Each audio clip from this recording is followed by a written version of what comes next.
They will be reading My Superpowers by Dan Greenburg. Do you ever wish you had superpowers? When I was a kid growing up on the north side of Chicago and being picked on by bullies, I prayed for superpowers. Like Superman, I wanted to be able to fly faster than speeding bullets, to be more powerful than locomotives, to leap tall buildings at a single bound. Mainly, I wanted to punch bullies in the stomach so hard that my fists came out of their backs. Winters in Chicago are so cold that frost forms leafy patterns on your bedroom window and stays there for months.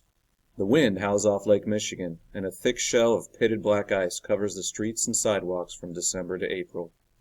To keep warm in winter, I wore a heavy wool coat, a wool muffler, wool mittens, furry earmuffs, and, one of my most treasured possessions, a Chicago Cubs baseball cap autographed by a player named Big Bill Nicholson.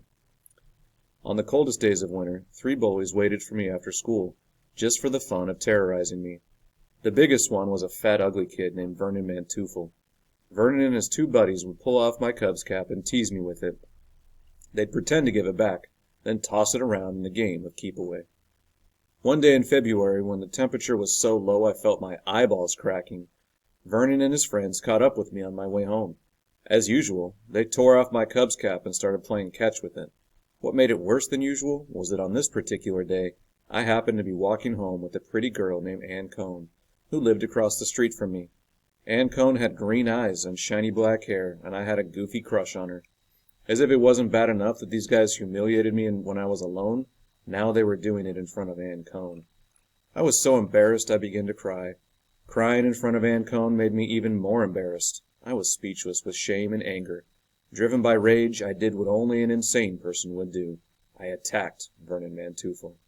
I punched him in the chest and grabbed back my Cubs cap. Vernon saw that I had become a madman. People don't know what to do with madmen. Vernon looked shocked and even a little afraid. He backed away from me. I attacked the second boy, who also backed away from me. Encouraged by their backing away, I ran after them, screaming, punching, flailing at them with both fists. I chased them for 2 blocks before they finally pulled ahead and disappeared. Breathing hard, tears streaming down my face, I felt I had regained my honor, at least temporarily. That weekend, perhaps made braver by my triumph over the 3 bullies, I kissed Ann Cohn on her sofa. I can't tell you exactly why I did that. Maybe because it was a cold, cloudy Saturday, and there was nothing else to do. Maybe because we both wondered what it would feel like. In any case, I could now brag that, at age 8, I had personally kissed an actual girl who wasn't related to me. I never did get those superpowers, not as a kid at least. When I grew up, I became a writer. I discovered a particular pleasure in going on risky adventures. I wrote about my real-life adventures for national magazines. I spent 4 months riding with New York firefighters and running into burning buildings with them. I spent 6 months riding with New York homicide cops as they chased and captured drug dealers and murderers.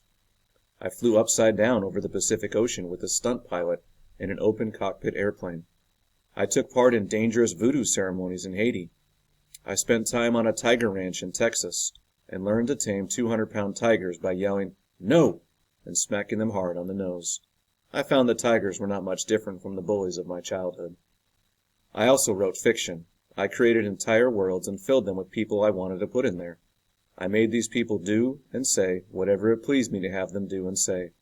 In the worlds I made up, I was all-powerful. I had superpowers. I began writing a series of children's books called The Zack Files, about a boy named Zack who keeps stumbling into the supernatural. In many of these books, I gave Zack temporary powers, to read minds, to travel outside his body, to travel back into the past, to triumph over ghosts and monsters. I created another series called Maximum Boy, about a boy named Max who accidentally touches radioactive rocks that just came back from outer space, and who suddenly develops superpowers. Maximum Boy is me as a kid in Chicago, but with superpowers. Oh yeah, I almost forgot.